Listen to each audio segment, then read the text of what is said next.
speaker to further throw the light on the topic.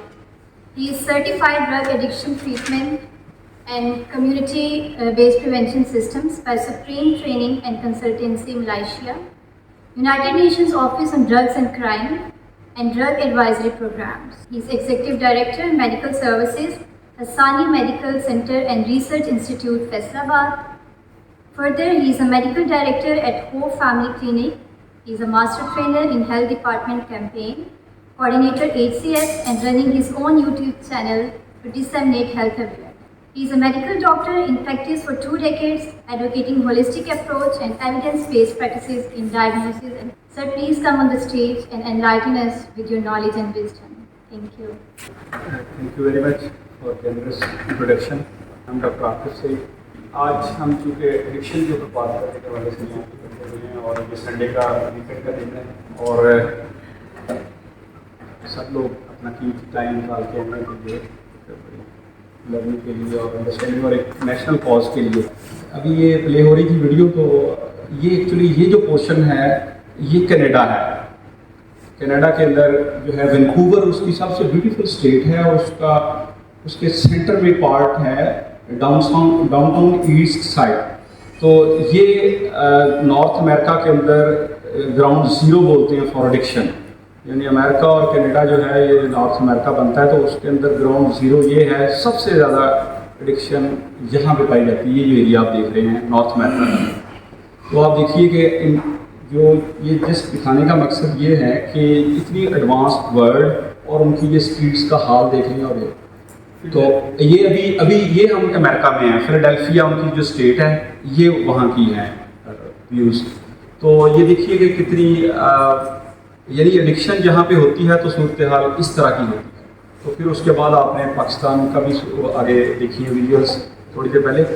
Actually ये हमने comparison इसलिए America और कनाडा का दिखाया है कि अमेरिका को सबसे ज़्यादा इससे फेस करना पड़ रहा है ये इशू जो है ड्रग एडिक्शन का। और अमेरिका एक इतनी पावरफुल कंट्री और इतने ज़्यादा रिसोर्सेज के बावजूद इस प्रॉब्लम को टैकल करने में वो नाकाम है। तो थर्ड वर्ल्ड कंट्रीज़ या हम जैसे डेवलपिंग कंट्रीज़ जो हैं वो इस प्रॉब्लम को अकेले से इसके साथ नंबरद आज़मा नहीं हो सकते। ये बहुत बड़ा प्रॉब्लम है। इसीलिए HCF ने ये एक कोलैबोरेटिव प्लेटफॉर्म के तहत एक नेशनल कॉन्फ्रेंस का इनेकाद किया जिसमें पॉलिसी मेकर्स और from every walk of life society से रिलीजियस इंटरफेथ सभी को इसमें इनवाइट किया है कि हम इस पर मिल बैठ के सोचें। और तो actually me being a doctor from medical field मुझे जो असाइन किया गया है इसका टॉपिक वो है biological basis of drug addiction. मेरा ये ख्याल है कि जब आज का ये जो हमारा तकरीबन 40-45 मिनट की टॉक होगी इसके बाद जब यहाँ से हम लोग जाएंगे एडिक्शन के बारे में आपके जो इंफॉर्मेशन नॉलेज या व्यूज़ हैं इसके बारे में वो टोटली डिफरेंट हो जाएंगे। इस वक्त जैसे आप एडिक्शन के बारे में या जो लोग एडिक्शन में इन्वॉल्व होते हैं उसके बारे में आप जैसे सोचते हैं तो जब आप इस लेक्चर के बाद इस आज के सेशन के बाद जाएंगे तो टोटली व्यू पॉइंट डिफरेंट हो जाएगा। एक्चुअली हमारे ऑब्जेक्टिव्स क्या हैं, डिजीज़ कॉन्सेप्ट के बारे में हम बात करेंगे, बायोसाइकोसोशल मॉडल के ऊपर बात होगी, एडिक्शन जो है डेफिनेशन क्या है, रिवॉर्ड सर्किट एंड डोपामिन के बारे में जानेंगे, negative effects of drugs, progression of addiction, risk factor opioid overdose and prevention. जी ये न्यूरॉन है, न्यूरोप्लास्टिसिटी, ब्रेन एक्चुअली हमारा जो दिमाग है अल्लाह ताला ने इसके अंदर बहुत ज़्यादा कैपेसिटी रखी है। और जब बच्चा छोटा सा होता है कि इन्फेंट से 2 मंथ फिर 6 मंथ 1 ईयर बच्चे का ब्रेन जो है वो बहुत सिंपल होता है, सिंप्लीफाइड होता है in terms of these neurons जो इकाई हैं, बेस हैं हमारी नर्वस टिश्यू की, कनेक्शंस थोड़े होते हैं। और कहा जाता है कि जो ब्रेन है it is a social organ. Brain की डेवलपमेंट होती है with the social interaction. Environment के साथ सोशल इंटरेक्शंस होते हैं उतनी ही ब्रेन के अंदर डेवलपमेंट होती है। और डेवलपमेंट कैसे होती है, कनेक्शंस बनते हैं नए से और उनको बोलते हैं। यहाँ पे ये जो एक साइनैप्स है बनी हुई, माइक्रो लेवल पे चीज़ है, इसको बड़ा करके दिखाया हुआ है कि कैसे आपस में ब्रेन के न्यूरॉन्स कनेक्ट करते हैं और एक सिनेप्स कनेक्शन बनता है। वहाँ पे बहुत सारी मेडिकल और क्लिनिकल इंपॉर्टेंस की चीज़ें यहाँ पे हो रही होती हैं इस जगह पे। तो जितना हम लर्निंग करते हैं लाइफ में, अभी उसको छोटे बच्चे को एक 1-2 मंथ का और फिर एक एडल्ट, वो सफ़र एक ये सिंपलीफाइड ब्रेन से शुरू होकर फिर कॉम्प्लेक्स ब्रेन तक जाता है। जितना हमारा सोशल इंटरेक्शन और जितनी हम लर्निंग करते हैं, ये कनेक्शंस डेवलप होते हैं ब्रेन के अंदर इस तरह से ज़्यादा से ज़्यादा। मैं इसकी एग्जांपल देता हूँ, जैसे पौधा और उसकी जड़ें, गमले के अंदर आप देखते हैं कैसे जैसे जैसे पौधा बढ़ा तो उसकी जड़ों का नेटवर्क, रूट्स का वो बन जाता है। तो जितनी हम लर्निंग करते हैं ब्रेन के अंदर, इतनी ज़बरदस्त कैपेसिटी है कि उसकी न्यूरोप्लास्टिसिटी की वजह से उसके अंदर ये कनेक्शन डेवलप होते हैं। और अच्छा, ये ब्रेन की कैपेसिटी है कि कनेक्शंस जब हम लर्निंग करते हैं तो कनेक्शंस बनते हैं, और जब हम यानी किसी चीज़ की हम प्रैक्टिस करते हैं। अब अगर हम इसको थोड़ा सा आगे चले जाए कि जब हम कोई चीज़ सीखते हैं, जैसे कैलकुलेशन, एजुकेशन, लैंग्वेजेस सीखते हैं, या कोई मोटर स्किल्स, आप ड्राइविंग सीखते हैं, कुकिंग है, या गार्डनिंग है, निटिंग है, कोई भी स्पोर्ट्स है, कोई भी एक्टिविटी सीखते हैं तो हमारे ब्रेन के अंदर उसके शॉर्ट सर्किट फिर बनते हैं इन कनेक्शंस के नतीजे में, और उनको हम रिफ्लेक्सेस भी बोलते हैं कि रिफ्लेक्सेस बन जाती हैं। फिर आप फ़ोन पे बात करते करते गाड़ी ड्राइव करके सीधे अपनी जगह पे भी पहुंच जाते हैं, मंजिल पे। आप फ़ोन सुनते सुनते सही कुकिंग भी कर लेते हैं, क्योंकि कनेक्शंस बन गए हुए हैं, रिफ्लेक्सेस डेवलप हो गई हैं। ये ब्रेन की बहुत ज़बरदस्त वंडरफुल एबिलिटी है, इसको बोलते हैं न्यूरोप्लास्टिसिटी। और जब हम कोई प्रैक्टिस करना छोड़ देते हैं एक चीज़ को, तो वो ये कनेक्शंस जो हैं ये ख़त्म भी हो जाते हैं। इसलिए ओल्ड एज में जाके हमें कई चीज़ें भूलनी शुरू हो जाती हैं। और जब हम कुछ प्रैक्टिस करना किसी काम को छोड़ दें, देर बाद बाइक चलाएं, साइकिल चलाएं, तो नहीं चलाएं, इसलिए तो वो हमने प्रैक्टिस नहीं की। अब हम प्रैक्टिस में नहीं हैं तो वो ये कनेक्शन ख़त्म हो, जैसे ये बनते हैं ख़त्म भी होते हैं। सो बेसिकली ये लर्निंग, न्यूरोप्लास्टिसिटी क्या है, ये लर्निंग की एक बेसिक अंडरस्टैंडिंग के लिए यहाँ इसको बयान किया गया है। और हम एडिक्शन के साथ इसलिए बताना चाहते हैं, एडिक्शन में भी एक लर्निंग हो जाती है ब्रेन के अंदर, लर्निंग। डिजीज क्या है, basically disease is a disease, इसमें ईज खत्म हो जाता है, that is disease. Human being जो हैं उनकी इन्वायरमेंट के साथ बहुत ही एक रिलेशनशिप है ज़बरदस्त, और उनकी इन्वायरमेंट उनको इम्पैक्ट करती है। बुद्धा ने 2500 साल पहले कहा था कि we cannot explain the leaf without explaining its environment. हम एक पत्ते को, एक लीफ को जो है उसकी इन्वायरमेंट से अलग करके एक्सप्लेन नहीं कर सकते। The leaf contains sun in it in the form of photosynthesis. उसके अंदर सूरज है, लीफ के अंदर, उसको हमें एक्सप्लेन करना पड़ेगा तो हम लीफ को एक्सप्लेन। जब तक हम सूरज को, उसकी रोशनी और उसकी एनर्जी को नहीं समझ सकते, हम लीफ को नहीं समझेंगे। Leaf contains earth in it, उसके अंदर जमीन है इन the form of soil, nutrients. It contains clouds, sky in it in the form of rainfall, water. तो एक लीफ जो पत्ता है उसको एक्सप्लेन करने के लिए हमें उसकी इन्वायरमेंट, जमीन और आसमान और स्काई, ये सारा कुछ समझना पड़ेगा, तो हम एक लीफ को, पत्ते को एक्सप्लेन। तो हाउ इट इज पॉसिबल कि हम एक इंसान को, ह्यूमन बीइंग को, उसकी इन्वायरमेंट को छोड़ के उसको हम उसके प्रॉब्लम को एड्रेस करना शुरू करें और उसको एक्सप्लेन करना। तो सो नेक्स्ट बायोसाइकोसोशल। फिर यहाँ बात आती है बायोसाइकोसोशल मॉडल।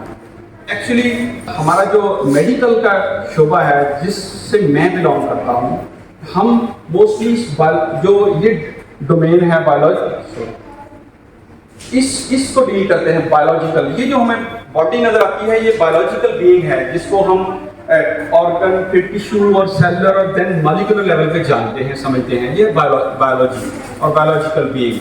लेकिन human beings are actually bio psycho social being. उसके साथ एक साइकोलॉजिकल उसका एक एस्पेक्ट भी है ह्यूमन बीइंग के साथ, फिर इसका एक सोशल एस्पेक्ट भी है।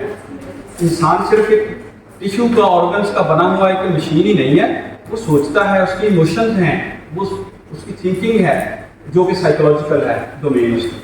फिर उसकी सोशल, उसके इंटरेक्शंस हैं, रिलेशंस हैं विद इन द फैमिली और विद द सोसाइटी, तो ये उसका सोशल डोमेन है। These are domains affect each other. If something happen on this domain, this plane, biological, अगर कोई यहाँ बीमारी होती है तो वो इस प्लेन को, साइकोलॉजिकल प्लेन को भी इफेक्ट करती है।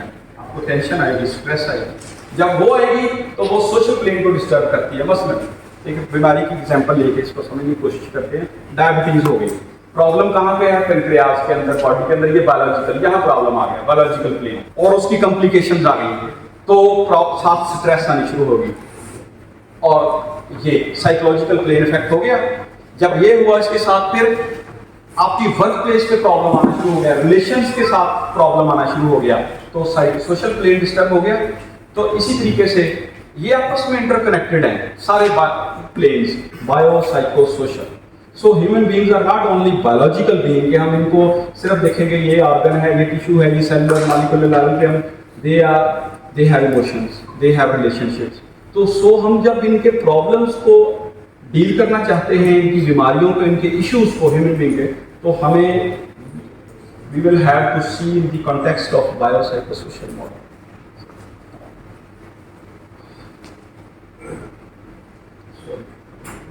ओके, देन इज अनदर, अभी ये जरा डेफिनेशन सी इनको देख रहे हैं। बेसिकली इनका आगे एडिक्शन को जब डिफाइन हम करेंगे तो ये सारी चीज़ों का उसके साथ रोल है। प्राइमरी डिजीज, हम ये कहना ये चाहते हैं कि एडिक्शन जो है वो एक डिजीज है, वो कोई मॉरल फेलिंग नहीं है कि उसके अंदर कोई करैक्टर फ्लॉ है, वो एक डिजीज है। अब ये साइंस ने ये प्रूव किया है कि जब फर्द एडिक्शन के अंदर इंडल्ज हो जाता है, जिसके ऊपर लेबल या डायग्नोसिस हम लगा देते हैं कि he is addict, he is in addiction, तो वो एक डिजीज है। हमें अब डिजीज के तौर पे उसको लेना होगा।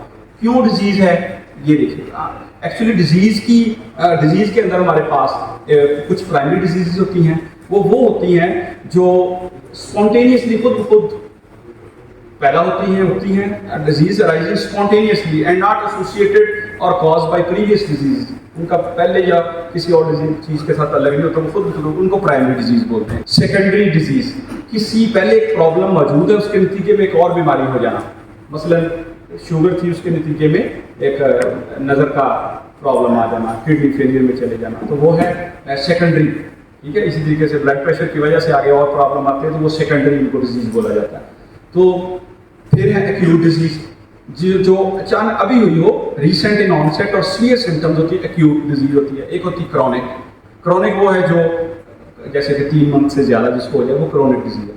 अब जो ड्रग एडिक्शन है, ड्रग एडिक्शन की डेफिनेशन इसके अंदर ये एक प्राइमरी डिजीज है, ये क्रॉनिक डिजीज, इसलिए ये डिजीज की ये वाली डेफिनेशन उसके ऊपर लागू होती है। No one ever plans to become addicted. हम ये तो सुनते हैं कि कोई ये ड्रीम करे कि वो बड़ा होके जो है वो पायलट बनेगा, बिजनेसमैन बनेगा, प्रोफेसर बनेगा, साइंटिस्ट बनेगा, या डॉक्टर इंजीनियर बनेगा, या आलम बनेगा। कभी किसी ने ये ड्रीम तो नहीं ना किया कि वो बड़ा होके एडिक्ट बनेगा। हमें कभी कोई नजर आया था पर जो ड्रीम करे, तो फिर हमें यहाँ से सोचना पड़ेगा कि ये कोई प्रॉब्लम है। लोग खुद से अपनी खुशी से नहीं ऐसा करते, खुद से बाय चॉइस नहीं ऐसा करते या ऐसा होते, और कोई भी ये ड्रीम नहीं करता, और किसी का भी वो ख्वाब नहीं होता कि मैं बड़ा हो गया एडिक्ट बहुत अच्छा बनूंगा बड़ा। ठीक है, तो यहाँ से भी हमें एक ये हमारे माइंड को ये चीज़ क्लिक करती है कि हमें देखना है कि क्यों ऐसा होता है। एडिक्शन की एक्चुअली जो डेफिनेशन है वो है कि टेम्परेरी प्लेजर, इसके अंदर एक वक्ती तौर पे एक आपको खुशी, लज्जत आती है, relief, craving, compulsive use, craving है तलब उसकी, कंपल्सिव यूज है आप लाजमी करना चाहते हैं, वो डिपेंडेंस है, उसके बगैर अगर नहीं करते तो फिर बॉडी में तोड़ फोड़। कंटिन्यू डिस्पाइट नेगेटिव कॉन्सिक्वेंसेस, आपको पता है कि इसके नेगेटिव कॉन्सिक्वेंस बुरे हैं, लेकिन आप फिर भी कंटिन्यू किए हुए हैं। कैनॉट गिव अप, आप अपनी मर्जी से खुद से उसको छोड़ नहीं पाते। ये सारे कंपोनेंट हैं एडिक्शन इसकी डेफिनेशन के, कि addiction is a problem in which there is temporary pleasure, relief, craving, compulsive use, dependence, continue despite negative consequences and cannot give up. ये सारी चीजें पूरी होंगी तो उसको लेबल किया जाएगा एडिक्शन। अब हम वहाँ पे आ गए जो बात शुरू में थी, it is considered as a brain disease. ये brain disease because drugs change the brain, they change its structure and how it works. Actually addiction जो है, जब लोग एडिक्शन में, जैसे हम पहले अभी साथ साथ जो वो हमने विजुअल्स लाए थे पहले, वो इसलिए आप उनको जरा ध्यान में रखें क्योंकि हमारे इर्द गिर्द हमें वो नजर आते हैं लोग, वहाँ उनके ब्रेन के अंदर तब्दीली आई हुई है। ये जो ड्रग्स हैं ये फार्माकोलॉजिकली ब्रेन के अंदर तब्दीली लाते हैं, और वो जो न्यूरोप्लास्टिसिटी, न्यूरॉन्स, वो जो बताया था एक्चुअली वो तब्दीली आती है, और हमारे MRI स्कैन दिखाते हैं कि एक्चुअली तब्दीली आती है ब्रेन के अंदर। इसीलिए तो उनका कंट्रोल खत्म हो जाता है, इसीलिए वो उसको खुद से छोड़ नहीं पाते। ये जो ब्रेन चेंजेस हैं they are long lasting and they can lead to many harmful often self destructive behaviour. वो अपने आप को नुकसान डैमेज कर लेते हैं और उनका अपने आप पे कंट्रोल नहीं होता। ये ऐसी खौफनाक किस्म की ब्रेन के अंदर तब्दीलियाँ आती हैं कि उनका अपने आप पे कंट्रोल नहीं होता और अपने आप को डैमेज करते हैं। सो जी ये देखिए हैबिट, और यहाँ एक और डिफरेंस, हैबिट और एडिक्शन के अंदर क्या फर्क है। हैबिट जो है उसके ऊपर आपका कंट्रोल होता है और उसके लॉन्ग रन में अच्छे फायदे होते हैं। जब हेल्थी हैबिट्स अडॉप्ट करते हैं तो उसके आपको आप गार्डनिंग करते हैं, कोई भी अच्छी हेल्थी हैबिट अडॉप्ट की हुई है, उसके वॉकिंग है, बुक रीडिंग है, आपको कोई भी हेल्थी हैबिट्स जितनी हैं उनके उस पर आपका कंट्रोल है और आप जब चाहें उसको छोड़ सकते हैं और लॉन्ग रन में आपके उसके अंदर जो है वो बेनिफिट्स हो। एडिक्शन की डेफिनेशन, उसका जो बुनियादी उसका मकसद जो है वो ये है कि आपका कंट्रोल खत्म हो जाता है उसके ऊपर, ठीक है, नो कंट्रोल। और उसके शॉर्ट टर्म में बेनिफिट, वक्ती तौर पे आपको लगता है कि इसका फायदा, लेकिन लॉन्ग टर्म में उसके नुकसान, नेगेटिव कॉन्सिक्वेंस। जी एक थोड़ी सी बायोलॉजिकल सी थिंग है, जस्ट मैं इसको एक्सप्लेन कर देता हूँ। एंडोर्फिन्स, अल्लाह ताला ने हमारे ब्रेन के अंदर एक सर्किटरी बनाई हुई, एक सर्किट है एंडोर्फिन, ये केमिकल रिलीज होते हैं। ये केमिकल्स जो हैं हैप्पी हार्मोन्स हैं, उनका हिस्सा भी हैं ये पार्ट। जब हम बहुत ज़्यादा एक्सरसाइज करते हैं तो ये केमिकल्स रिलीज होते हैं, हार्मोन्स, और ये हमारी पेन दूर करते हैं एक्चुअली, ये एंडोर्फिन्स। और ये जो हेरोइन, मॉर्फिन, ये ड्रग्स हैं, ये वहाँ जाके एक्चुअली इस सिस्टम के ऊपर जहाँ इसके रिसेप्टर्स हैं बॉडी पे, वहाँ काम करती हैं। और उसी तरीके से जैसे ये एंडोर्फिन्स हमारी पेन रिलीव करते हैं, ये ड्रग्स भी हमारी पेन को रिलीव करती हैं। बेसिकली मैकेनिज्म ये उसी से हमारे बॉडी के सेल्स के अंदर रिसेप्टर्स हैं, उनकी वो नेचुरली पाए जाते हैं और ड्रग्स उनको जाके उन पे अटैच होके काम करती हैं। आगे जाके हम देखते हैं कैसे काम करती हैं। लेकिन ये एंडोर्फिन्स बड़ी इंपॉर्टेंट है, ये इस बात का यहाँ पे जिक्र करना, मैं इसको बड़ा सिंप्लीफाई करके बयान करने की कोशिश करता हूँ कि देखिए वो एंडोर्फिन का टर्म ही जो है वो endogenous morphine, endo means endogenous, body के अंदर से पैदा होने वाली मॉर्फिन, वो है ही अपनी बॉडी की मॉर्फिन की तरह है। ये एंडोर्फिन्स जो हैं वो ऐसे ही है कि बॉडी के अंदर से, जैसे मैंने बताया ना, केमिकल पैदा होते हैं और वो पेन को मुख्तलिफ जगह पे रिसेप्टर्स हैं, वो हमें देखिए क्या करते हैं, इमोशनल पेन को दूर करते हैं, फिजिकल पेन को दूर करते हैं, प्लेजर देते हैं, रिवॉर्ड, जॉय, रिलेशन, कनेक्शन, ये सारे काम है इन एंडोर्फिन्स के। एक और करता चलो, ये एक और बायोलॉजिकल सी एक थिंग है हमारी बॉडी के अंदर, एक सिस्टम हार्मोनल अपरेटस का हिस्सा है brain, HPA axis, hypothalamus, pituitary, adrenal axis. Brain के अंदर एक हमारी हाइपोथैलेमस एक पार्ट, साथ में उसके नीचे पिट्यूटरी होती है, मास्टर ग्लैंड बोलते हैं, वो आगे बॉडी की बहुत सारी ग्लैंड्स को कंट्रोल करती है, पिट्यूटरी ग्लैंड। और फिर एड्रीनल, हमारे जो किडनी, इनके ऊपर एक छोटी सी मटर के दाने जितनी दोनों किडनी के ऊपर एक खदूद हैं ग्लैंड, एड्रीनल ग्लैंड बोलते हैं। और ब्रेन की वो जो हाइपोथैलेमस, पिट्यूटरी, इनका आपस में लिंक एक, जिसका यहाँ हम जिक्र करने लगे। ये बेसिकली HPA एक्सिस बॉडी में एक्टिवेट होता है जब हमें कोई इमरजेंसी हो, जब हमें कोई खौफ, डर होता है। इसको बोलते हैं फाइट और फ्लाइट रिस्पॉन्स। जब हमारी बॉडी किसी थ्रेट, कोई खतरा है हमें, तो फिर ये एक्टिवेट होता है HPA एक्सिस। जब इवन जानवरों के अंदर भी आई, एनिमल्स में, जंगल के अंदर जब उन्हें खतरा, शेर, वो उनका HPA एक्सिस एक्टिवेट होता है और वो फ्लाइट एंड, इसको बोलते हैं एक्चुअली, इसका डिटेल में एक और थर्ड टर्म के साथ, fight, flight and freeze response. Fight और फ्लाइट का मतलब है कि या तो लड़ाई के लिए आपको तैयार करेगी बॉडी को ये सिस्टम हमारा हार्मोनल, या वो फ्लाइट के लिए कि दौड़ो यहाँ से निकल जाए, खतरा है। फ्रीज, जानवरों के अंदर वो ये भी करते हैं, जब उनको खतरा होता है तो अपने आप को सुन साकन कर लेते हैं खतरे के, किसी को उसको आइडेंटिफाई न कर पाए, पहचान ना सके कि यहाँ पे है। जब वो खतरा वहां से गुजर जाता है वो फिर फ्रीज, उसके fight, flight and freeze response. तो ये हमारा बॉडी का एक इमरजेंसी सिस्टम अल्लाह ताला ने ज़बरदस्त लगाया। अचानक यहाँ पे एक खुद कुछ हमलावर आ जाए इस रूम में, हॉल में, और वो कहे कि बस जी, तो आप हम सब का HPA एक्सिस फौरन एक्टिवेट होगा और हम फौरन या तो हम फाइट के लिए तैयार होंगे या हम फ्लाइट दौड़ लेंगे यहाँ से भागने के लिए। इसके नतीजे में क्या होता है, सांस की रफ्तार तेज, बॉडी को ऑक्सीजन की जरूरत है फौरी तौर पर, हार्ट की रफ्तार तेज, ब्लड प्रेशर थोड़ा सा तेज, ग्लूकोज जो है वो फौरी तौर पे सिस्टम में शामिल की जाती है, लिवर के अंदर है जमा, वहाँ से, क्योंकि बॉडी को एनर्जी की जरूरत है, उसने या लड़ाई करनी या भागना है, फाइट करनी या फ्लाई करना है। तो ये एक्चुअली ये जो HPA एक्सिस है ये है इमरजेंसी के लिए। ये इमरजेंसी में ऑन होता है इसका स्विच, और जब इमरजेंसी खत्म हो जाती है तो ऑफ हो जाना चाहिए स्विच। और हमारी जो, और मैं थोड़ी सी मुश्किल थोड़ी सी टर्मिनोलॉजी में बात उसको सिंप्लीफाई करने की कोशिश करूंगा। बॉडी का एक और हमारा एक सिंपैथेटिक और पैरासिम्पैथेटिक सिस्टम है। सिंपैथेटिक इसके साथ जुड़ा हुआ है, वो हमें इमरजेंसी और ये इन सारी चीज़ों के लिए एक्टिवेट होता है स्ट्रेस में।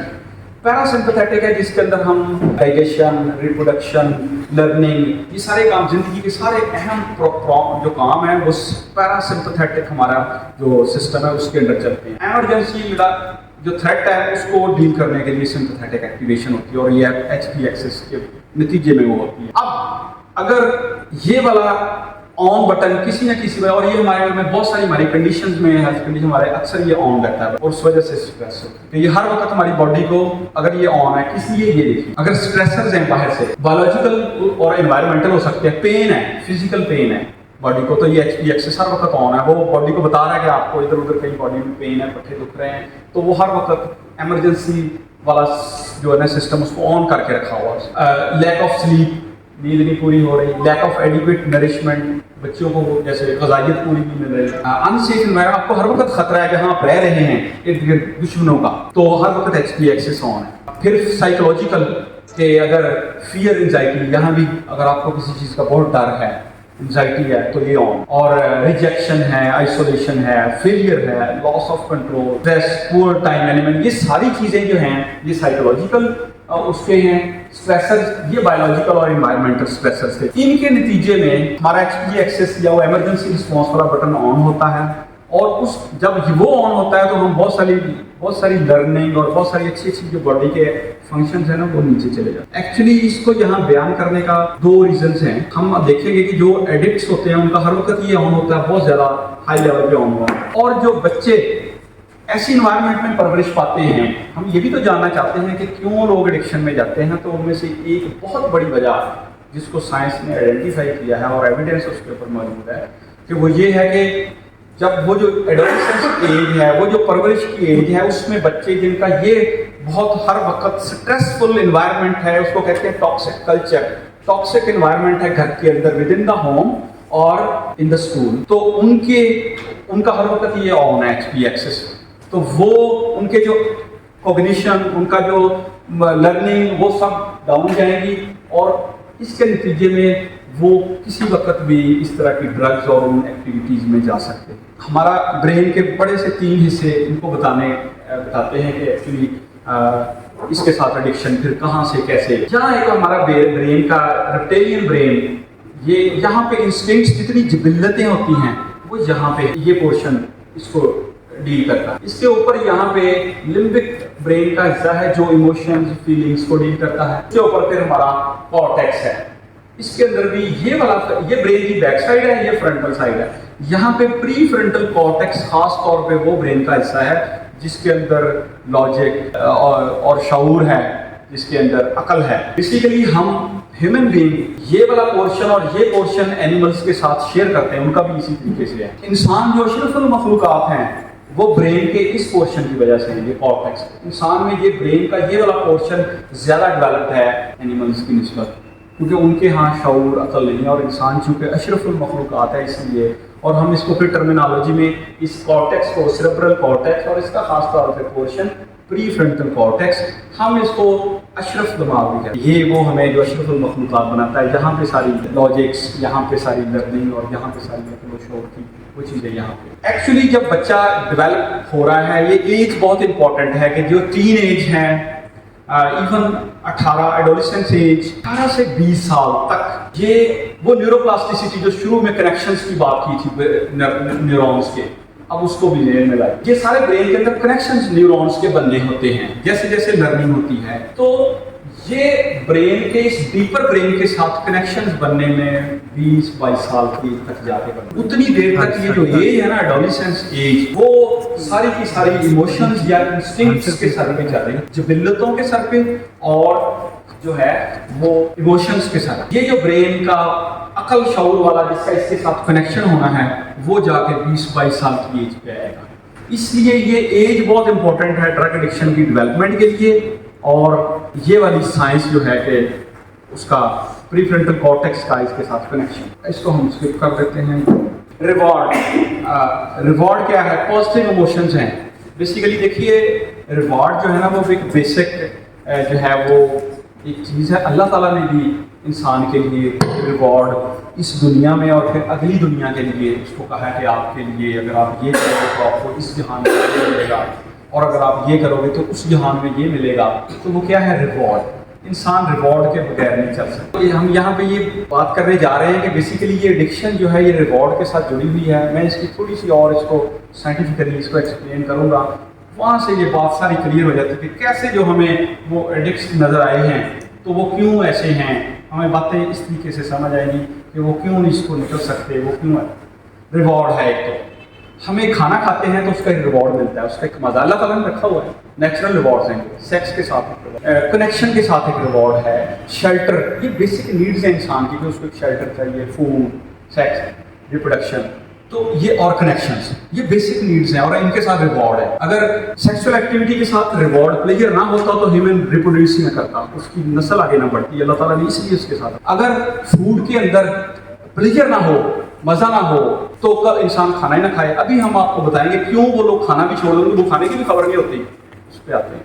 वो यहाँ से सारी उसकी बेसिस यहाँ पे जुड़ी हुई है कि एक्चुअली रिवार्ड बहुत इंपॉर्टेंट है। और रिवार्ड के साथ एक केमिकल है डोपामीन, उसका जिक्र करें। रिवार्ड पॉजिटिव इमोशंस हैं और रीइंफोर्समेंट है कि एक stimulus that causes the response to be maintained and increase. फिर पॉजिटिव रीइंफोर्समेंट, क्योंकि इनका तल्लक है एडिक्शन में। स्टार्ट में पॉजिटिव रीइंफोर्समेंट होती है, जब एडिक्ट्स आपको जो नजर आए अभी विजुअल्स में जो आपको बाहर नजर आ रहे थे उनके अंदर नेगेटिव रीइंफोर्समेंट काम कर रही होती है। स्टार्ट जब एडिक्शन में जा रहा होता है तो ये पॉजिटिव, क्योंकि रिवार्ड मिल रहा होता है, मजा आ रहा होता है। जब वो एडिक्शन में चले जाते हैं तो मजा नहीं आ रहा होता, उसको देखते हैं आगे जाके, वो पेन हो रही होती है। उसको पेन को अवे करने के लिए, उस एग्नी को, उस परेशानी को, टेंशन को दूर करने के लिए वो डोज ले रहा है, हाई लेने की कोशिश कर रहा है। वो नेगेटिव रीइंफोर्समेंट। पॉजिटिव रीइंफोर्समेंट क्या है कि आपको एक मजा आया प्लेजर, उसके नतीजे में आपका बिहेवियर या रिस्पॉन्स इंक्रीज हुआ, आपने कहा मैं फिर ये करूंगा, फिर ये कर, तो वो है पॉजिटिव रीइंफोर्समेंट। हमें खाना अच्छा लगता है, हम दोबारा खाने के लिए प्लान करते हैं। हम लकड़ियां जंगल से, इंसान जो था वो जंगल से लकड़ियां करता था, शिकार करता था, क्योंकि उसको वो उसका बिहेवियर डेवलप हुआ उसके नतीजे में। एडिक्शन में भी ऐसे बिहेवियर डेवलप होते हैं, फिर वो ये सारी साइंस ये काम कर रही होती है अंडरलाइन। नेगेटिव रीइंफोर्समेंट क्या है कि अगर के अंदर negative reinforcement actually increases behaviour response to and punishment. वो जो बात मैंने सिंपलीफाई करके बताया कि एक्चुअली उनको पेन इतनी हो रही होती है, वो विड्रॉल की पेन होती है, उसको आगे समझते हैं जिसके लिए वो कर रहे होते हैं। तो इसलिए एडिक्शन की जो अगली स्टेज जिस पे हमें एडिक्शन नजर आते हैं वो नेगेटिव रीइंफोर्समेंट की वजह से वो बार बार ले रहे हैं। टॉलरेंस, ये एक थोड़ी सी मेडिकल की टर्म है। टॉलरेंस क्या है, इससे समझ आएगा कि लोग क्यों वो अपना एक नशे के साथ दूसरा नशा, दूसरे के साथ तीसरा अटैच करते हैं। बेसिकली टॉलरेंस, उर्दू में तो हम इसको आम ज़बान में इसका तर्जमा करें उर्दू में शायद बर्दाश्त बनेगा, लेकिन ये वो जो टॉलरेंस हमारे बिहेवियर में बर्दाश्त है वो नहीं है, उस तरह से नहीं है।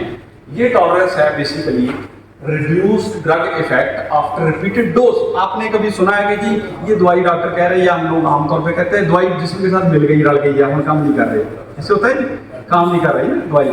तो बेसिकली जब हम एक चीज बार बार ड्रग यूज कर रहे हैं ना, बॉडी जो है वो डिसेंसिटाइज हो जाती है, उसका असर कम हो जाता है ड्रग का। तो नशे के अंदर ये होता है कि जब शुरू में लोग एक दफा लेते हैं तो उसकी बड़ी हाई आती है, उनको बड़ा प्लेजर मिलता है। लेटर ऑन यूज कर करके वो उसका मजा खत्म हो जाता है, उसको कहते हैं टॉलरेंस। अब एक मजा जो 500 मिलीग्राम की डोज से आता है वो अब उनको 800 मिलीग्राम लेनी पड़ेगी तो वो आएगा।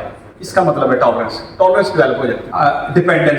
डिपेंडेंस है एक्चुअली फिजिकल डिपेंडेंस, कि अगर जब वो नहीं लेंगे वो नशा तो इस बॉडी के अंदर विड्रॉल सिम्टम्स आती हैं, तोड़ फोड़ होगी जिसम में, दर्द, टेंशन, स्ट्रेस, कि वो डिपेंडेंस है। टॉलरेंस कि एक ही डोज से जितना आपको मजा आ रहा था अब उस डोज से नहीं आ रहा, अब उसके लिए आपको ग्रेटर डोजेस लेनी पड़ेगी, एक गुना ज्यादा लेनी पड़ेगी। ये टॉलरेंस है और ये टॉलरेंस डेवलप हो जाती है एडिक्शन में, होती है। डिपेंडेंस भी होती है। ये सारे उनके कंपोनेंट्स हैं। डिपेंडेंस है फिजिकल डिपेंडेंस, आप जैसे छोड़ते हैं, जब एक डोज का टाइम खत्म हो जाता है उसका, घंटे 2-3 बाद, हर एक का डिफरेंट होता है, उसके बाद उनकी बॉडी में विड्रॉल सिम्टम उसको बोलते हैं, शुरू तोड़ फोड़ होनी शुरू, दोबारा फिर तलब होती है, क्रेविंग दोबारा लेने की, दैट इज डिपेंडेंस। जी यहाँ पे वो जो न्यूरोप्लास्टिसिटी और वो सिनेप्स की बात हुई थी, तो वो एक्चुअली ये एक लॉक एंड की, चाबी ताले वाला एक वो सिस्टम है, रिसेप्टर्स और वहाँ जाके ड्रग का लगना। हमारी बॉडी में जितने न्यूरोट्रांसमीटर्स होते हैं केमिकल, जितना नर्वस सिस्टम की ट्रांसमिशन सारी थ्रू न्यूरोट्रांसमीटर्स होती है। और रिसेप्टर्स हैं, हर न्यूरोट्रांसमीटर अपने रिसेप्टर पे लगता है। तो वो जो शुरू में एक न्यूरोप्लास्टिसिटी वाली उसके ऊपर दिखाया था कि वो न्यूरॉन्स हैं और सिनैप्स है, उनके बीच में गैप होता है, वहाँ से ये डोपामीन है। डोपामीन एडिक्शन से रिवॉर्ड के साथ जुड़ा हुआ केमिकल है, ये हमारा यही हमें मज़ा देता है डोपामीन खाने में, सारी चीज़ों में जितनी प्लेजरेबल चीज़ें हैं। और ड्रग्स के साथ भी ये डोपामीन और रिवॉर्ड का सारा इस एक केमिकल डोपामीन के साथ। डोपामीन वहाँ से रिलीज होता है न्यूरॉन से, और उसको बोलते हैं प्री सिनेप्टिक मेम्ब्रेन और इसको पोस्ट सिनेप्टिक मेम्ब्रेन। यहाँ पे इसके रिसेप्टर लगे हुए हैं, यहाँ से इन वेसिकल इन थैलियों के अंदर से केमिकल रिलीज होके इन रिसेप्टर्स पे अपने पे आगे लगेगा। ड्रग्स जितनी होती हैं उनके अपने पे रिसेप्टर होते हैं, वहाँ जाके वो काम करती हैं, अटैच होती हैं, और फिर ये सिग्नल आगे जाएगा और वो सारा सिलसिला मुकम्मल होगा। अब ये डोपामीन ने आके अपने रिसेप्टर पे लगना है और ट्रांसमिशन होगी आगे। फिर एक और चीज़ है, यहाँ पे चैनल्स हैं, डोपामीन एक्स्ट्रा डोपामीन वापस चली जाती है, वापस पीछे, ठीक है, ये चैनल्स पे। जो कोकीन है, नशा एक, अब उसकी बात करने लगे, वो क्या करता है, वो कैसे वर्क करता है, वो ये जो चैनल है, ये ग्रीन कलर का, ये वो कोकीन है, नशा ड्रग है, ये डोपामीन थी, इसका काम है रिलीज हुई और आगे अपने रिसेप्टर्स पे अटैच हुई और उससे आगे प्लेजर ट्रांसमिशन अगले न्यूरॉन में जाएगी। और कोकेन आके इन चैनल्स को ब्लॉक करती है। उसके नतीजे में क्या होगा, ये जो डोपामीन है, इसने जो एक्स्ट्रा इसने वापस जाना है पीछे, वो वापस नहीं जाने देगी, ब्लॉक कर दी उसे। Dopamine should stay here longer, purpose ये है ड्रग का। वो कोकेन क्या करना चाहती है कि यहाँ पे डोपामीन ज्यादा देर तक स्टे करे और इन रिसेप्टर्स को एक्साइट करे, उनको स्टिमुलेट करती रहे, और फिर वो आगे ताकि वो ट्रांसमिशन होती रहे और वो एक प्लेजर पैदा होता रहे और एक यूफोरिया, बड़ा ही मजे वाली कंडीशन वो जारी है। तो ये दवाई जो है, ड्रग जो है, नशा है, वो इन चैनल्स जो पीछे वापस जाने वाले उनको ब्लॉक किया ताकि डोपामीन ज्यादा देर यहाँ स्टे करे और अपने रिसेप्टर्स को स्टिमुलेट करे। अब क्या होता है, एक बात याद रखिए, एडिक्शन के अंदर, नशे के अंदर कहा जाता है कि जो एडिक्ट है वो सारी लाइफ अपनी पहली दफा लिए हुआ नशे की हाई को ही अचीव करता रहता है। पहली दफा उसकी हाई उसको बहुत ज्यादा आती है, बाद में वो उतनी कभी भी नहीं सारी जिंदगी, और उसी वो वाली जो हाई उसको मिली थी, प्लेजर इतना जबरदस्त, उसी को ढूंढने के चक्कर में वो मल्टीपल नशे कई किस्म की ऐड करना और डोजेस बढ़ाना, और वो सारा चलता रहता है। बॉडी का वो जो हमने टॉलरेंस कहा था ना, वो यहाँ उसको मैं अब एक्सप्लेन करना चाहता हूँ। बॉडी का अल्लाह ताला ने बड़ा ज़बरदस्त सिस्टम बनाया हुआ है कि ये इसके अंदर बड़े ज़बरदस्त अल्लाह ताला ने मैकेनिज्म लगाए, अपने आप को खुद बचाती है। हम बहुत सारे ऐसे काम करते हैं जिससे हम इसको नुकसान पहुंचाते हैं बॉडी को, लेकिन अल्लाह ताला ने ऐसे सिस्टम लगाए हैं, उनके अंदर उनमें से ये यहाँ भी जब बंदा एक डोज ले रहा है, वो 500 मिलीग्राम ले रहा है रोज, अब 500 से फर्क नहीं पड़ रहा। जब वो ड्रग यहाँ के रोज लगती है और इनको एक्साइट करती बार बार, ताकि ज्यादा, अल्लाह ताला ने बनाई है थोड़ी देर के लिए वो प्लेजर, लेकिन वो ज्यादा देर यहाँ स्टे करती है, क्योंकि यहाँ इसने ब्लॉक कर दिया, डोपामीन ज्यादा स्टे। तो क्या होता है, ये बार बार स्टिमुलेट हो के ना, बॉडी का अपना एक डिफेंस मैकेनिज्म है, वो इन रिसेप्टर को इंटरनलाइज कर देता है, अंदर चले जाएंगे ये रिसेप्टर्स, अंदर चले जाते हैं इस मेम्ब्रेन के अंदर की तरफ, अवेलेबल ही नहीं होते ड्रग के लिए, इसलिए टॉलरेंस होती है। तो वो 500 मिलीग्राम के लिए अवेलेबल नहीं, वो कहता है मैं 800 लूँ, मैं 1000 मिलीग्राम लूँ, वो बढ़ाने की कोशिश करता है, थोड़ी देर तो काम चलता है, लेकिन उसके बाद 1000 से भी बात नहीं बनती।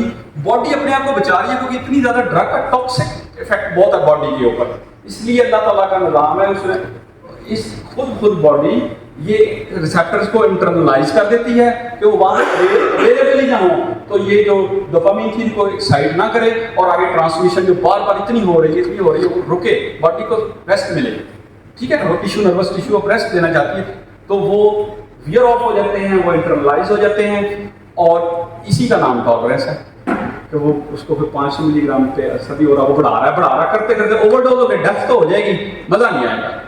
उसके लिए फिर वो है, जब रिहैब्स पे जाते हैं, जब वो वक्फा आता है 3-4 महीने का, दोबारा ये रिसेप्टर एक्सटर्नलाइज होते हैं, बाहर आ जाते हैं लोग, दोबारा जब रिलैप्स होते हैं अक्सर ओवरडोज होकर मर जाते हैं, ओवरडोज होते हैं, इसलिए कि उनको याद नहीं होता कि मैं पहले कितनी डोज पे छोड़ा था, उनको पता था कि मैं तो 1000 मिलीग्राम ले रहा था तो भी कुछ नहीं बन रहा था। अब जब वो 3 महीने का एब्सटिनेंस के बाद वापस आके दोबारा रिलैप्स होते हैं, दोबारा बीमारी की तरफ आते हैं, दोबारा वो शुरू करते हैं, तो वो 1000 वाली लेते हैं, वो 1000 उनके लिए टू मच होती है, वो टॉक्सिक ओवरडोज होती है। फूड, खाना खाने से डोपामीन कितनी है, 150 तक रिलीज होती है नेचुरली, सेक्सुअल एक्टिविटी से भी इसके करीब होती है तकरीबन। ये जो नेचुरल कनेक्शन, लव, अफेक्शन इसके साथ भी तकरीबन इतनी इतनी होती है। ड्रग, आइस, क्रिस्टल मेथ इसके साथ 11 है जी। सवाल है, अभी जो आपने एक बात की है कि 3 महीने के कैद के बाद जब दोबारा बंदा ड्रग की तरफ जाता है तो वो हाई जंप करती है और ओवरडोज हो जाती है। क्या आपकी मेडिकल लाइन में ये चीज़ है कि वो टाइम फ्रेम है कि 1 महीना अगर बंदा ड्रग छोड़ देगा तो दोबारा आएगा तो नए सिरे से आएगा, या 2 माह, 3 माह, 6 माह, तो टाइम लिमिट है? इसमें से आपने एक इलाज की बात की है कि अगर 6 माह तक एक बंदे को डोज ना मिले, क्या वो 0 से स्टार्ट होगा तो दोबारा नशा बना सकता है? 1000 ml ले रहा था लास्ट टाइम आपने बताया, दोबारा 3 माह उससे वक्फा डाल दिया, 3 माह के बाद जब 1000 ml ली तो उसके ओवरडोज का हो जाएगी, ओवरडोज हो जाता है जी। मेरा ये सवाल है, क्या इस पर टाइम फ्रेम होता है आपकी नज़र में, क्योंकि आप मेडिकल डॉक्टर हैं? देखिए ये जो है ना इसको बोलते हैं डिटॉक्सिफिकेशन। डिटॉक्सिफिकेशन तकरीबन 2 से 3 हफ्ते में हो जाती है। बॉडी के अंदर से ड्रग्स के असरात ज़ाया हो जाते हैं। एक बंदे को पकड़ के वो आप लॉकअप में रख दें, 3 हफ्ते के अंदर डिटॉक्सिफिकेशन हो जाती है, निकल जाएगी जी। तो उसके बाद ये खुद पे डिपेंड करता है कितनी अच्छी हेल्दी डाइट और हेल्थ लाइफ एज कितनी है और मल्टीपल और तो कोमॉर्बिडिटीज तो नहीं है और बीमारियां तो नहीं है साथ उसको, तो ये दोबारा ये आ जाएंगे, एक्सटर्नलाइज हो जाएंगे ये वाले रिसेप्टर्स। तो यानी हम अगर ये समझे तो 3 हफ्ते आपने बोला, 3 से 6 हफ्ते यानी कि 40 दिन जी, जैसे कुरान हदीस में कि 40 दिन तक एक बंदा अमल करता है तो उसका आदी हो जाता है जी जी। तो क्या 40 दिन तक किसी ड्रग वाले को पेशेंट को साइड कर दिया जाए, रिमूव कर दिया जाए प्लेटफॉर्म से, तो क्या वो छोड़ना मुमकिन हो जाता है? जी देखिए पहला स्टेप यही है। ये अभी जो वो हमने बायो साइको सोशल की बात की थी ना, बेसिकली 3 से 4 हफ्ते में आप कह लें कि ये बायोलॉजिकल उसकी डिटॉक्सिफिकेशन है कि बॉडी के अंदर से खत्म हो गया, लेकिन उसका साइकोलॉजिकल और सोशल वो सारा डिजीज एक कम्प्लेक्स है। जितनी देर तक साइकोलॉजिकल उसका वो वाला प्लेन, सोशल प्लेन नहीं ठीक करेंगे, वो दोबारा रिलैप्स होता रहेगा, वो बार बार आता रहेगा। ये तो 3-4 हफ्ते में बॉडी से टॉक्सिन उसका जो है ना वो जहर खत्म हुआ है, लेकिन बीमारी तो ये एक इवन एक चीज़, चूँकि हम लोग ज़्यादातर स्पिरिचुअलिटी की बात नहीं करते हैं, बायो साइको सोशल ड्रग्स के अंदर, एडिक्शन के अंदर bio psycho social and spiritual model की बात की जाती है। इसमें स्पिरिचुअलिटी भी शामिल है, एक्चुअली स्पिरिचुअलिटी भी उसकी इफेक्ट हुई है, bio psycho social and spiritual, ठीक, स्पिरिचुअलिटी भी डिस्टर्ब, तो वो बाकी सभी प्लेन पे काम करना होगा। 3-4 हफ्ते में बॉडी से तो टॉक्सिक खत्म हो गया, ओके, लेकिन बाकी के प्लेन डिस्टर्ब है, उसके साइकोलॉजिकल प्लेन खराब है, सोशल प्लेन डिस्टर्ब है, उसके सारे रिलेशनशिप, फैमिली, और उसको नहीं पता मैंने रिलेशनशिप कैसे बनाए, स्पिरिचुअलिटी, सभी पे तीनों पे काम करना होगा बाकी। अब देखिए कि ये डोपामीन 1100 से ऊपर जाती है जब वो आइस क्रिस्टल इस्तेमाल करते हैं, तो कहाँ फूड 100-150 जबरदस्त किस्म की फूड खाने से, कढ़ाई, मटन कढ़ाई, हाँ जी, और क्या कहें, पिंडी इस्लामाबाद की जबरदस्त डिशेज उसका नाम ले लें तो वो, और कहाँ 1100, तो 1100 वाले को कहाँ खाने की और किसी और चीज़ की उसको ध्यान आएगा, ख्याल आएगा। जिसने इतना ज़बरदस्त लुत्फ लिया हुआ हो, मज़ा लिया हुआ हो, 1100 की हाई, तो वो 100-150 उसके सामने कुछ भी नहीं। एक और चीज़, हमारा बेस लाइन, यहीं पे मैं एक और चीज़ एक्सप्लेन करके फिर हम आगे चले जाते हैं। हमारा बेस लाइन पे जो डोपामीन है ना, जब हम नॉर्मली कुछ भी नहीं कर रहे हैं, रोज़ सुबह सो के उठते हैं, 50 के करीब होता है जो पल्स चल रही है हर वक्त डोपामीन की, 50 पे जो बेस लाइन पे चल रहा है डोपामीन। हम जब कोई खाना खाते हैं, जैसे भी बात हुई फूड, तो वो 150 पे जाता है, हमें प्लेयर मिला, खुशी मिली। इसी तरीके से और हमने अपनी फैमिली के साथ अच्छी बातचीत की, हमने कोई और मेडिटेशन की, इबादत की, सुकून मिला, उससे सभी से डोपामीन मिलेगा, रिवार्ड।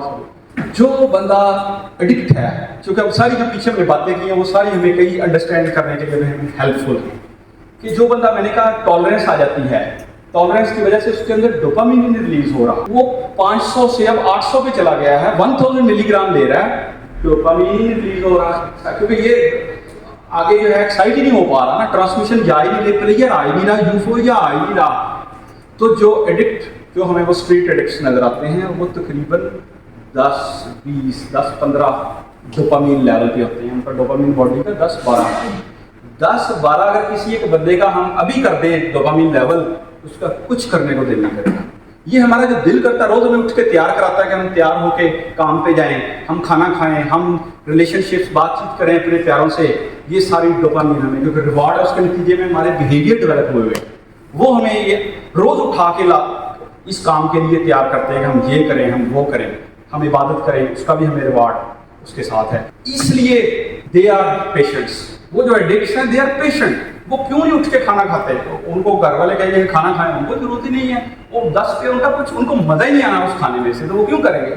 उनकी आप शादी कर दें, उनको कुछ नहीं मिलने वाला, उनको कोई मजा नहीं आने वाला, इसलिए कि वो 10, 12, 15 पे उनका डोपामिन लेवल है, वो सारा ये यहाँ पे प्रॉब्लम ये वो है इस लेवल पे। तो वो क्यों करेंगे? रिवार्ड उनको मिल ही नहीं रहा किसी चीज़ का।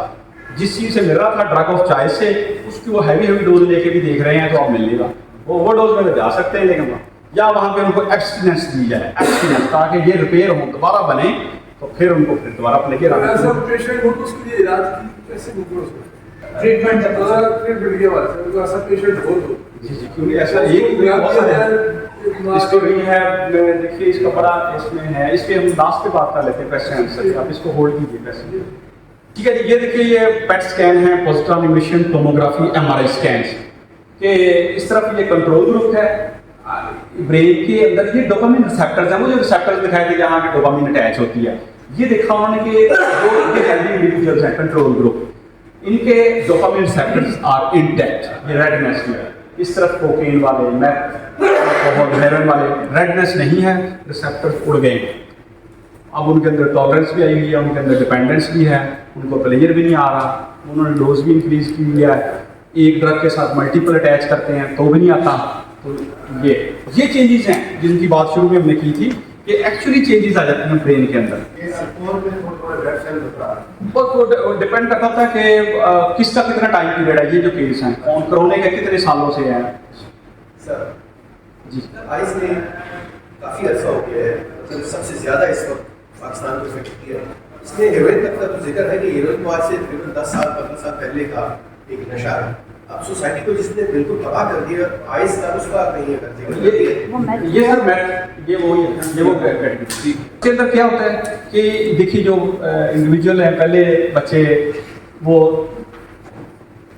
स्पोर्ट्स भी कर रहे हैं, फैमिली एक्सरसाइज, फूड, फ्रेंड्स, लेकिन कहीं स्कूल भी जाते हैं, कहीं सब्सटेंस आना शुरू हो जाता है लाइफ में। सब्सटेंस बेसिकली इसके लिए देखिए, इसकी जो एडिक्शन है ना, क्योंकि आज हम खास तौर पर ड्रग एडिक्शन पे बात के लिए इकट्ठे हुए हैं, तो वैसे एडिक्शन की 2 बड़ी कैटेगरीज हैं, chemical and non chemical addiction. Chemical में ये सारे ड्रग्स केमिकल आते हैं, नॉन एडिक्शन में बिहेवियर एडिक्शन हैं, गैम्बलिंग है, ईटिंग एडिक्शन होती है, शॉपिंग एडिक्शन है, इंटरनेट गेमिंग है एडिक्शन है, एक्स्ट्रा स्पोर्ट्स की एडिक्शन है, बहुत बिहेवियर, जितने इंसान है उतनी किस्मों की बिहेवियर एडिक्शन हैं। केमिकल में ये हार्ड ड्रग्स हैं, स्ट्रीट ड्रग्स इनको बोलते हैं, निकोटीन से शुरू होके तो फिर यहाँ तक सारा कुछ ही है। आहिस्ता आहिस्ता फिर सब्सटेंस। अब मेडिकल फील्ड के अंदर जैसे जैसे अंडरस्टैंडिंग हुई है, इसका डिजीज कॉन्सेप्ट आया कि ये एक बीमारी है, तो अब इसके बारे में जो है वो पहले सब्सटेंस यूजर बोलते थे, पहले ड्रग यूजर बोलते थे, ड्रग का लफ्ज़ निकाल दिया गया, सब्सटेंस लाया गया वर्ड। सब्सटेंस यूजर जो था, अब Aahista Aahista substance use disorder बोला, यूजर भी नहीं कहना। हम इसके साथ जुड़े हुए स्टिग्मा को खत्म करना चाहते हैं कि हम इनको स्टिग्माइज ना करें। जैसे इंग्लिश में जंकीज बोलते हैं, हम अपनी लैंग्वेज में लोकल में जहाज कह देते हैं। अब एक्चुअली मेडिकल फील्ड ये कहता है कि हमें जब ये पता है कि ये डिजीज है, वो कैसे इसमें इंडल्ज हुए हैं, उसके अलग-अलग उसमें फैक्टर्स हैं, लेकिन वो पेशेंट हैं। हम किसी और डिजीज के पेशेंट को तो नहीं ना ऐसे कहते कि ये आपका कुछ होगा, कैंसर के पेशेंट को, डायबिटीज या बाकी को हाइपरटेंशन या नहीं ना कहते। तो इसलिए हमें जो एडिक्ट्स हैं, इस SUD के लोग हैं, इनको हमें स्टिग्मेटाइज नहीं करना, हमें उनके साथ प्यार और मोहब्बत की ज़रूरत है। इसी तरीके से हम उनको बाहर निकाल सकते हैं, क्योंकि addiction is the most difficult to treat disease on the earth. लिख लीजिए ये, इसका लेस देन 1% सक्सेस रेट है, लेस देन 1%, ठीक है। So less than 1% people survive to recovery. 1% से भी कम लोग पूरी दुनिया में जो है वो सर्वाइव करते हैं कि वो रिकवर हो जाए। तो सबसे most difficult to treat disease है। देखिए, शुगर का पेशेंट अगर परहेज नहीं करेगा, दवाई टाइम से नहीं लेगा, ब्लड प्रेशर का, इवन बाकी बीमारियां ऐसी हैं, जोड़ों की दर्दें, रोमेटिक आर्थराइटिस, दवाई उसमें बीमारी का अटैक आता है, दवाइयाँ खाई परहेजे की चला जाता है अटैक, फिर कुछ देर बाद। इसके साथ भी ऐसे है ये एक दफ़ा में नहीं ख़त्म होती, इलाज कराना पड़ता है, कराएं वो ठीक हो गया, रिकवरी में है, वो फिर रिलैप्स कर सकता है, फिर उसका इलाज कराना पड़ेगा, फिर करते करते ये एक लंबा प्रोसेस है, इतना इजी सिंपलीफाइड नहीं है। मैंने कहा this is the most difficult to treat disease on the. फिर लाइफ में सिर्फ सब्सटेंस ही रह जाता है। एक वक्त आता है जो हम इर्द गिर्द लोग देखते हैं कि उनकी लाइफ से फैमिली, फूड, एक्सरसाइज, एवरीथिंग, सारे मज़े ख़त्म हो जाते हैं, उनको मज़ा ही नहीं उन चीज़ों में, ये रह जाता है, इसमें भी मज़ा नहीं होता। वो नेगेटिव रीइंफोर्समेंट सिर्फ उनको बार बार करा रही है कि भाई जब वो नहीं करेंगे तो जिस्म में तोड़ फोड़ हो रही है, उस पेन को, उस इमोशनल, फिजिकल, उस उकताहट जो उनको है उसको दूर करने के लिए वो फिर अपने आप को नम करना चाहते हैं। क्या करना चाहते हैं? नम करना चाहते हैं। तो नेगेटिव रीइंफोर्समेंट चाहिए। एक्चुअली ये शीशा, ये क्या है कि वो ब्रेन, मैंने लिम्बिक सिस्टम और जो ये प्रीफ्रंटल कॉर्टेक्स और वो सारा बताया था कनेक्शन। असल में ये जो एडोलेसेंस एज है ये बड़ी खतरनाक है। हमें इस एज ग्रुप पे बड़ा फोकस करने की जरूरत है। जो बच्चे कॉलेज में जाते हैं, फिर यूनिवर्सिटी में, ये वाली एज, और खास तौर पे फीमेल की निस्बत मेल ज़्यादा। मेल के अंदर जब मेल सेक्स हार्मोन जो है एंड्रोजन सिक्रीट होते हैं, उनके साथ बहुत इमोशंस जुड़े होते हैं। उस हार्मोन की अपनी जो है वो बायोलॉजी ऐसी है कि उसके साथ उसमें खौफ ही नहीं है। उस हार्मोन में, टेस्टोस्टेरोन में, वो हार्मोन जब सिक्रीट होना शुरू होता है, इसीलिए आप देखते हैं कि नौजवान वन व्हीलिंग कर रहे हैं, वो छत पे चढ़ के बड़ी ऊंची बिल्डिंग पे पतंगबाजी भी, उनको डर ही नहीं आ रहा। खौफ हार्मोन सिक्रीशन बड़ी सच बहुत ज़्यादा होती है उस वक्त, इसलिए जो है खौफ डर ही नहीं होता। और अकल, शऊर वो कम होता है क्योंकि वो प्रीफ्रंटल कॉर्टेक्स जो है वो इसके साथ जुड़ा हुआ है। इस एज में क्या होता है, ये कॉग्निशन रेगुलेशन डाउन है, शीशा नीचे गया हुआ है। वही प्रीफ्रंटल कॉर्टेक्स जहाँ पे शऊर, अकल है, वो उस वक्त तक कनेक्शन नहीं बने, डेवलप नहीं हुआ हुआ, मेच्योरिटी नहीं है नीचे।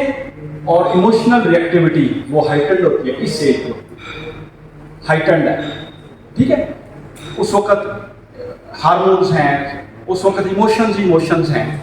तो इसलिए इस एज को हमें बहुत ही ज़्यादा जो है वो केयरफुली टैकल करना होगा। इस एज ये है जी कुछ वजूहात कि कैसे जो है वो बच्चे इस एज में, बहुत सारी वजूहात हैं, उनमें से चंद एक ये हैं। टू फील ओल्डर, जब बच्चे ये देख अभी अपनी उम्र से, वो पहले चाहे हमारे मुंशी आ जाए, वो पहले चाहते हैं कि हम बड़ी अब्बू के, पापा के जो फ्रेंड उनकी कंपनी में जान बैठना शुरू हो जाए, उन वाली बातें हमें आनी शुरू हो जाए, तो ये गलत बात है। बच्चे जिस एज ग्रुप के, उनको अपने एज ग्रुप वालों से के साथ ही बैठना उठना और उस जैसा ही लगना चाहिए, ठीक है। जब वो उनके अंदर ये ख्याल आना शुरू हो जाए कि मैं बड़ा हो गया, बड़ा हो गया, मुझे सारे काम। टू फील कूल, वो लोग उनको बताएगा यार ये कोई बड़ा चिल प्रोग्राम होता है ये करने से, ठीक है। टू फील डिफरेंट, ये भी होता है क्यूरियोसिटी कि मैं डिफरेंट। मीडिया पे ये देखिए, ये मीडिया का भी बड़ा रोल रहा है। कल हम थे, रात को हम बात हो रही थी कि एक्चुअली अब मैं तो फिल्म सारी उम्र नहीं इतनी देखी वीडियो, लेकिन मुझे इतना पता, मैं पेशेंट्स के इंटरव्यू और लोगों से इस वाले से बातचीत से, हमारे यहाँ हम अपने हमसाया मुल्क की फिल्म बहुत देखते हैं। फिल्म इंडस्ट्री बड़ी यहाँ ही रही है, और हम मेरी एज के लोग जो हैं पहले ख़ास तौर पे वैसे मेरे से बड़े, उनकी जो फिल्म्स हैं ख़ास तौर पे, मुझे ये रिकवरिंग एडिक्ट्स ने बताया है कि वो जब ये वीडियो फिल्म्स देखते थे सर, तो उसके अंदर वो जो डॉन्स दिखाते हैं, उनके डॉन, अंडरवर्ल्ड डॉन, उनके हाथों में सिगरेट है, वो पैक लगा रहे हैं, वो हर क्राइम करते हैं और वो पावरफुल भी हैं, वो सिंबल ऑफ पावर हैं। तो जो बच्चा एक टीन एज वो देखता है कि पावर है उसकी निशानी है कि वो स्मोकिंग कर रहा है, उसके 4 बदमाश भी खड़े हैं, असला भी है, और वो सारा कुछ क्राइम भी करते हैं, वो सारा कुछ, ठीक है ना जी, जो मूवीज़ दिखाती हैं। जब ये टीन एजर ये देखते हैं तो उनके ब्रेन अभी इमेच्योर हैं, वो वहाँ से ये मैसेज लेते हैं कि पावरफुल बनना है, अगर मुआशरे में किसी के ऊपर गलबा डालना है तो हमें शायद ये सारा कुछ करना पड़ेगा, तो हमसे लोग डरेंगे। तो ये वजहों में से एक वजह है कि अगर हम मीडिया के ऊपर इस तरह की वीडियोस दिखाएंगे, फिल्म बनाएंगे जो नेगेटिविटी को प्रमोट करती हैं, जो नशे को प्रमोट करने वाली हैं, तो फिर ये कुछ होगा। फ्रेंड्स फैमिली में अगर कोई रिड्यूस कर रहा है तो वहाँ से बच्चों के ज़्यादा चांसेस होते हैं उधर जाने के। रिलीफ, स्ट्रेस, रिलैक्स होने के लिए ये बहुत बड़ा काज है, बहुत सेलिब्रेशन। लोग पार्टी ड्रग्स का बन गया हुआ है। अब ये जो हैं कई पार्टी ड्रग्स के तौर पर हुई ये चीज़ें कि पार्टी में करेंगे, ठीक है जी, तो सेलिब्रेशंस पे करते करते आहिस्ता आहिस्ता पार्टीज में आजकल ये वेब, शीशा, वेब, इस पे क्या? और देखिए सारी चीज़ें डेंजरस हैं। उनके अंदर सिंपली टबैको से लेके और फिर जो केमिकल फ्लेवर्स आ रहे हैं वो सारे हेल्थ के नुकसान हैं। वो आपको एक एक उस तरफ ले जाता है ना, उसके बाद आप आहिस्ता शुरू यहाँ से होता है ना, सिगरेट कॉलेज गए, स्कूल जाने, सिगरेट सिंपल से करते करते फिर आप हार्ड ड्रग्स की तरफ जाएंगे। वो गेटवे है, वो गेटवे है। ये चीजें सोशल मीडिया पे बता रहे हैं जी सर, सोशल मीडिया जी जी तो वो भी एक इम्पैक्ट डालता है। जी हाँ, गलत देखिए, नेगेटिविटी जब हम प्रमोट करेंगे सोशल मीडिया पर, तो इसलिए पॉजिटिव लोगों को आगे आना चाहिए, पॉजिटिव अच्छी चीज़ों को प्रमोट करें सोशल मीडिया पर। के मरहूले बनाती हैं वो बस गलत गलत पॉलिटिकल सीन सारा क्रिएट हो। जी। तो इसी तरीके से पास्ट इमोशनल और फिजिकल ट्रॉमास, ये बहुत बड़ी एक काज है ये वाली। चाइल्डहुड ट्रॉमा है, इसकी बहुत सारी बड़ी रीजंस हैं कि बचपन में बच्चे को ट्रॉमा, एडवर्स चाइल्डहुड इवेंट्स, अगर physical abuse, sexual abuse, emotional neglect, ये सारी चीज़ों का बहुत ज़्यादा रोल है लेटर ऑन एडिक्शन डेवलपमेंट में। यहाँ फिर पेरेंटिंग का और मेंटोरिंग का रोल आता है कि टीचर्स, मेंटोर्स उनका रोल प्ले करें, पेरेंट्स पेरेंटिंग सीखें, तो हम जो है इस मसले के साथ, इसकी जड़ें ऐसे हैं यहाँ डीप चाइल्डहुड एडोलेसेंस एज में हैं इसकी जड़ें, रूट्स एडिक्शन की। कोई बंदा जाके लेटर एज में भी शुरू करता है, उसकी जड़ यहाँ पे असल में मसला इस एज में हुआ होता है, टीन एज में, एडोलेसेंस एज में। वो उस कमियों को दूर करने के लिए वो सहारे ढूंढता है, वो इस पेन को दूर करने के लिए अपने आप को नम करने की कोशिश करता है। तो ये भी एक और रिजेक्शन, स्ट्रेस है, क्यूरियोसिटी है, फिट इन करने के लिए। इसके जी साइड जो है वो फिजिकल इम्पैक्ट्स क्या हैं, देखिए इसमें एक्सीडेंट्स, लोग ओवरडोज होकर ड्रंक होकर ड्राइव करते हैं तो वो खुद भी अपनी लाइफ को रिस्क पे ले जाते हैं, दूसरों की लाइफ। सेक्सुअल असॉल्ट्स होती हैं, इन्फेक्शियस डिजीज HIV और हेपेटाइटिस बहुत कॉमन है इनमें, कैंसर होता है, ये सारी स्किन डिजीजेज, आप पहले पिक्चर भी देख रहे थे विजुअल जोन में, तो ये सारी प्रॉब्लम इसके साथ। ये एक रिलैप्स का है जी, कैसे रिलैप्स होता है बार बार जो है उसके अंदर, हम इसको भी क्विकली भी साइकोएक्टिव ड्रग्स जो हैं वो हैं जो हमारे मूड थॉट्स को, ये जितनी ड्रग्स हैं ये साइकोएक्टिव होती हैं, हेरोइन है, क्रिस्टल मैथ है, कोकेन है, तो ये इनके ग्रुप्स हैं। कुछ स्टिमुलेंट्स होते हैं, ओपियाइड्स होते हैं, डिप्रेसेंट्स होते हैं, हेलुसिनोजेंस हैं। हम ज़रा डिटेल में नहीं जाएंगे जी, टाइम की कंस्ट्रेंट्स हैं। ओपियाइड्स हैं फिर, और इसमें सिंथेटिक ओपियाइड्स हैं, नेचुरल हैं। ओपियाइड्स की ओवरडोज होती है, 98% जो ओवरडोजेज हैं, ये अमेरिका की स्टडी है, वो ओपियाइड्स की वजह से होती है। इसकी अभी हम इसको जी नैलोक्सन है जी, इसकी ड्रग, इसका एंटीडोट, उसको यूज़ किया जाता है अमेरिका बाहर, तो वेस्टर्न कंट्रीज़ में तो उन्होंने बहुत इसको आम कर दिया है। जो मेडिकल प्रोफेशनल नहीं भी है उसको भी दे दिया कि वो भी लगा सकता है, अचानक कहीं ओवरडोज बंदा देखे तो उसको फॉरन इंजेक्ट करे। ये बड़ी ज़बरदस्त लाइफ सेविंग ड्रग है, बड़ी सस्ता टीका है, इंजेक्शन हमारे यहाँ इमरजेंसी में हर जगह अवेलेबल होता है नैलोक्सन। ये एंटीडोट है ओपियोइड ड्रग्स का।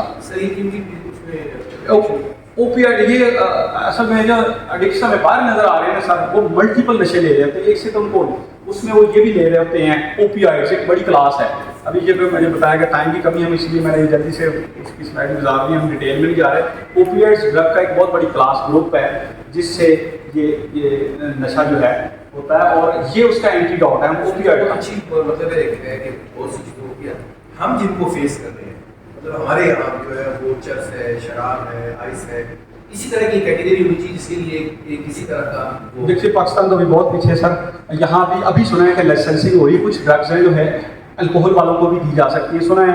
वैसे ब्लैक में पहले अवेलेबल है, वो उनको रिहैब वाले देते हैं, वो लेते रहे तो उनको हाई नहीं आती, आहिस्ता आहिस्ता उनको छुड़ाने में ना वो चीज़ नशा मदद करती है। बाहर वो लीगलाइज है, हमारे अभी लीगलाइज ही नहीं हुई ड्रग्स। मेथाडोन सर हाँ जी आ गई अभी। तो इस तरीके से ये खास तौर पर नैलोक्सन का जो, चूँकि मुझे टॉपिक में कहा गया था कि ओपियाइड ओवरडोज की बात करनी है, इसलिए मैं स्पेसिफिकली इसकी नैलोक्सन जो है ये एक ड्रग है जो ओपियाइड ओवरडोज, उसका एंटीडोट है, उसको बिल्कुल 3-4-5 मिनट के अंदर अंदर ख़त्म कर देता है जहर के असर को, उसका तरियाक है। हम इसकी डिटेल में नहीं जाते भी, हम इसको ये उसका था रिकवरी मैसेज लास्ट पे कि एक्चुअली एडिक्शन जो है क्या है, it is a short term solution to something which was missing. Actually addict जो है, अब यहाँ पे हम ये कह सकते हैं कि एडिक्शन एक सिम्टम है, डिजीज़ कोई और होती है अंडरलाइन, वो एक अलामत है। जो बंदा एडिक्ट है वो तो उसकी एक अलामत है, प्रॉब्लम हमें ढूंढना पड़ेगा अंदर है, कोई इमोशनल पेन है, नेगलेक्ट है, प्रॉब्लम और है। अब हम जैसे बुखार को कभी बीमारी समझा जाता था, अब हम बुखार को तो अलामत समझते हैं, बीमारी तो ढूंढनी पड़ेगी कि क्या है, टाइफाइड है, मलेरिया है, डेंगू क्या है। तो addiction is a symptom disease हमें ढूंढनी पड़ेगी पीछे और उसको ठीक करना पड़ेगा। So the question is not why the addiction but why the pain. हमें ये ढूंढना होगा, ये नहीं कि ये क्यों नशा कर रहा है, ये ढूंढना है उसको पेन क्यों है, वो क्यों अपने आप को नम करने की कोशिश कर रहा है। तो फिर हम असल मसले पे पहुंचेंगे, तो फिर हम असल मसले को हल करने की तरफ जाएंगे। Addictions begin in pain and end in pain. Pain में ही स्टार्ट होती है क्योंकि उनके अंदर इमोशनल पेन होती है और फिर इसका खात्मा भी पेन पे ही होता है। लोग ओवरडोज हो गए, डेथ हो जाएगी। ये सेल्फ मेडिकेशन है, लोग अपने आप को नम करने के लिए, वही तो बात अभी हुई है। The disease is deeply rooted in compensation and adaptation of childhood trauma. ये डिजीज की रूट्स चाइल्डहुड ट्रॉमा में जाती है। इसलिए मैंने कहा था कि मेंटोरिंग, पेरेंटिंग बहुत इंपॉर्टेंट है और एडवर्स चाइल्डहुड इवेंट्स जो हैं उनको देखना और उनके ऊपर बात करना, ये बहुत इंपॉर्टेंट है। Addiction is not a disease, a symptom. ये करेक्टर फ्लॉ नहीं है, पर्सनैलिटी डिसऑर्डर नहीं है। हम ये नहीं कहते कि इसका करेक्टर खराब है इसलिए ऐसा है, ना पर्सनैलिटी डिसऑर्डर ना करेक्टर फ्लॉ, ठीक है। कोई विल और फेलिंग का मसला नहीं है, ठीक है। हेल्थ प्रॉब्लम है, इट्स अ हेल्थ। आज का जो हमारा ये मतलब करारदाद है किस्म की रेजोल्यूशन हमने पास की, वो ये है कि हम इसको एक डिजीज मानते हैं। ये एक हेल्थ प्रॉब्लम है, इसको हमें उसी तरीके जैसे हम डायबिटीज़ को, कैंसर को और क्रोनिक इलनेसेस को देखते हैं वैसे ही देखना होगा हमें और वैसे ही ट्रीट करना होगा और वैसे हमें एम्पैथी और सर प्रीवियस स्लाइड में आपको सिम्टम बताया सर ये एडिक्शन के बारे में। सर मैंने जैसे फीवर का बताया नहीं कि फीवर को बीमारी कहा जाता था और आप कह भी सकते हैं, लेकिन अब जब आप किसी चीज़ की डेप्थ में जाना चाहते हैं तो फिर आप उसको हम सिम्टम रख के तो फिर हम उसको उसकी पीछे अंडरलाइन काज को ढूंढना शुरू करते हैं। जैसे बुखार जो है, फीवर जो है वो अब एक अलामत है, उसके अंदर बुखार ढूंढना पड़ेगा। पहले जब जमाना होता था तो हम बुखार को एक बीमारी समझते थे। Same addiction is a symptom. अब पहले हम इसको एक डिजीज मॉडल पे बात करके अब हम आप एक स्टेप आगे चले गए हैं। अब हम इसको एक सिम्टम अगर मानेंगे तो फिर हम इसकी काज को ढूंढेंगे कि बीमारी तो नीचे कोई और है। बीमारी फिर वो इमोशनल पेन है, बीमारी वो चाइल्डहुड ट्रॉमास हैं, उनको ठीक करना। अर्ली वार्निंग साइंस क्या है जी पेरेंट्स के लिए, टीचर्स के लिए, कि अगर बच्चा आइसोलेशन में रहना शुरू हो गया, अकेला अकेला रहना शुरू, ये वार्निंग साइन है। डिक्रीज वेट अचानक, बहुत सारे और भी हैं, ये जस्ट चंद एक यहाँ पे मैंने जिक्र किया है। डिक्रीज ग्रेड इन स्टडी में उसके ग्रेड दिन ब दिन नीचे आने शुरू, तो आपको जो है वो रेड फ्लैग्स होने चाहिए कि भाई ये कुछ प्रॉब्लम है। इरिटेबल हो बच्चा, खाम खा गुस्सा करने लग गया, चिड़चिड़ा होना शुरू हो गया, इसका मतलब कोई प्रॉब्लम। लेकिन मैं जब घर वाले सोए हुए हैं तो वो जाग रहा है। तो अब मैसेज क्या है, take home message, the parents to give their happiness to their children. मैं ये कहता होता हूँ कि पेरेंट्स को बच्चों को बंगले, गाड़ियाँ, विरासत में मरतबे देने की बजाय their happiness, their relation, parents both mother and father, their happiness they should give to, ये विरासत होनी चाहिए बच्चों के लिए। तो फिर मेरा ख्याल है डोंट स्टिग्मेटाइज, हमें स्टिग्मेटाइज नहीं करना कंडीशन को। सोसाइटी को जो अपना रोल प्ले है, इसके लिए आज हम इकट्ठे हुए हैं, स्टेक होल्डर सभी को कोलैबोरेट करना। ये वो एसिस का जो लोग साइकोलॉजी, मेडिकल सेक्रेटरी से रिलेटेड है उनको पता है, ये एक पूरा स्केल है, इसके ऊपर हम ट्रॉमा डोज जो है उसको इवैल्यूएट करते हैं कि, और ये क्वेश्चनेयर से किसी भी फर्द को जाना जा सकता है कि उसकी चाइल्डहुड में उसको एडवर्स इवेंट्स कैसे हुए, ट्रॉमा डोज कितनी थी। कहा जाता है कि the body keeps the score. Body को अगर 20 साल पहले अंदर ट्रॉमाटाइज हुई थी, इमोशनल पेन हुई थी, तो बॉडी के अंदर, उसकी मेमोरी के अंदर ये ट्रॉमा रहता है और वो स्कोर उसके अंदर मौजूद होता है। तो मुख्तलिफ स्केल टूल से एवैल्यूएट पता चला सकते हैं कि कितनी ट्रॉमा की डोज का एक्सपोजर हुआ थी। Thank you very much. Sir इतनी कॉन्फ्रेंस